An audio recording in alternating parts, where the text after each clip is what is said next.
جو کیلیگرافی ہے اس میں جماعت کی کوئی خدمت ہو سکتی ہے یا کیلیگرافی میں تمہیں شوق ہے کیلیگرافی کا ٹھیک ہے، باقی پروفیشن کے طور پہ کیلیگرافی کا صرف کام نہیں چلے گا.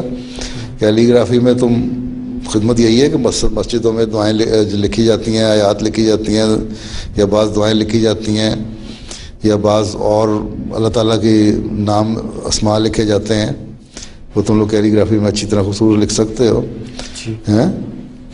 باقی تمہیں اگر شوق ہے تو تم خوبصورت قرآن کریم بھی لکھ سکتے ہو، تمہیں ثواب کی خاطر لکھنا ہے تو ہیں. تو یہ خدمت ہے اس لحاظ سے، لیکن یہ تو ایک زائد چیز ہونی چاہیے، اس کے علاوہ بھی تمہارا کوئی پروفیشن اچھا ہونا چاہیے. جی میرا سوال تھا جیسے جو کرتے ہیں وہ جو پینٹنگز ہوتی ہیں وہ دکھاتے ہیں اور ساتھ بتاتے بھی ہیں کس نے پینٹنگ کیا ہے. جیسے وہ پوز کرتے ہیں پینٹنگز جو ہوتی ہیں لوگوں کو دکھاتے ہیں کہ کس نے پینٹنگ کیا اور کیسے کیا، اور اس کے ذریعے تبلیغ جیسے اس کے کیلیگرافی کے ذریعے سے اللہ تعالیٰ کے نام ہیں ان کو دکھاؤ، اللہ تعالیٰ کے بتاؤ. کیلیگرافی کرو نا، لکھا وہ اللہ کا کیا مطلب ہے ہاں جی سب سے بڑا اس کا تم نیچے ایکسپلین کر سکتے ہو.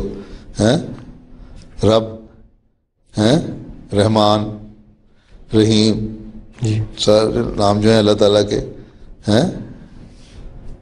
مالک، پھر اس کو بتاؤ کا کیا مطلب ہے. تو اس طرح بہت سارے ناموں کو بتا کے ایکسپلین کر سکتا ہے. کہ تمہیں ایگزیبیشن لگانی ہے تو خدا تعالیٰ کے ناموں سے ایگزیبیشن لگاؤ کیلیگرافی کر کے. ٹھیک ہے ٹھیک ہے. ویسے کیا پڑھ رہے ہو؟ میں انجینئرنگ پڑھ رہا ہوں، ٹیکنیکل کالج. انجینئرنگ پڑھ رہے ہو؟ جی. کون سی؟ آرکیٹیکچر. جی اچھا ٹھیک. پھر وقف کر دینا. جی ہاں. اچھا ٹھیک ہے.